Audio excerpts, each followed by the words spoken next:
Trauma. It's a word that carries weight. It evokes images of war, natural disasters, or violence, but trauma can be much closer to home. It can stem from experiences like abuse, neglect, or household dysfunction. These experiences, unfortunately, are more common than we might think. Nearly two-thirds of adults in the United States have experienced at least one traumatic event in childhood. These events leave their mark. Trauma affects children's developing brains and bodies. It impacts their ability to learn, to form relationships, and to thrive. For educators, understanding trauma's impact is crucial. Children don't leave their experiences at the schoolhouse door. They carry them into classrooms where they can manifest in challenging behaviors, disengagement, or difficulty focusing.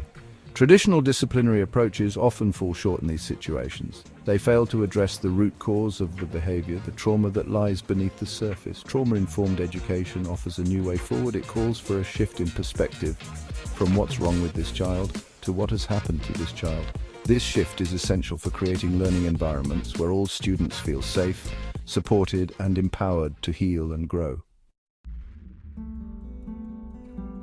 Our understanding of trauma has evolved significantly over the past century. In the aftermath of World War I, soldiers returned home exhibiting a constellation of symptoms: nightmares, flashbacks, and emotional distress.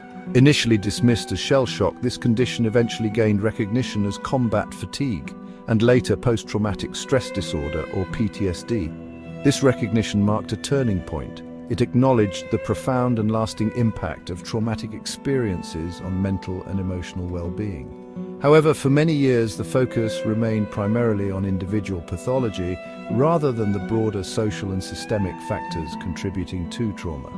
In the early 2000s, a paradigm shift occurred with the emergence of trauma-informed care.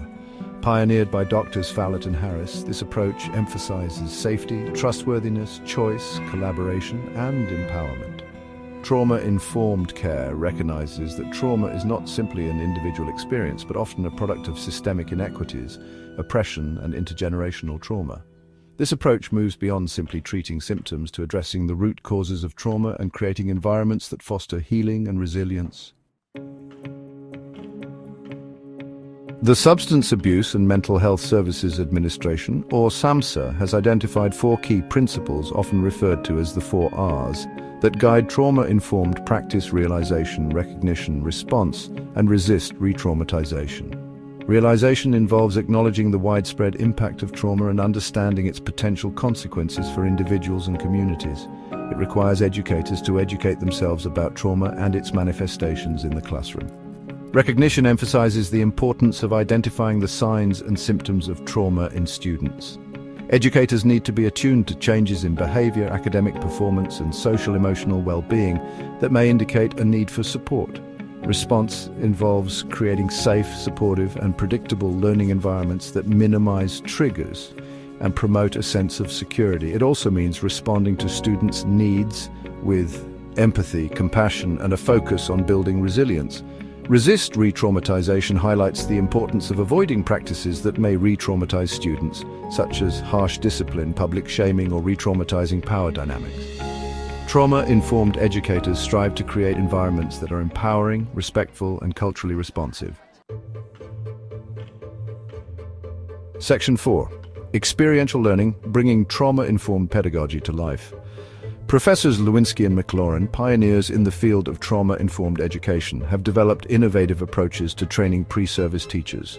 Their methods emphasize experiential learning, providing future educators with opportunities to develop a deep understanding of trauma's impact and to practice applying trauma-informed principles in real-world settings.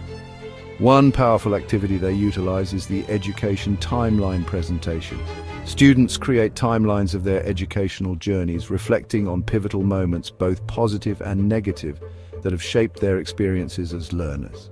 This activity fosters self-awareness, empathy, and a deeper understanding of how past experiences can influence present behavior. Another impactful activity is Who's Telling the Story? Students analyze resources about a specific community, such as African American youth in urban settings, through both asset-based and deficit-based lenses. This exercise challenges students to confront their own biases and to develop culturally responsive pedagogical approaches that recognize the strengths and resilience within marginalized communities. Section 5. Building Resilience, Community Engagement and the Future of Trauma-Informed Education. Trauma-informed education extends beyond the classroom walls. It recognizes the importance of community involvement and partnerships. Professors Lewinsky and McLaurin connect pre-service teachers with community members who have lived experience with trauma.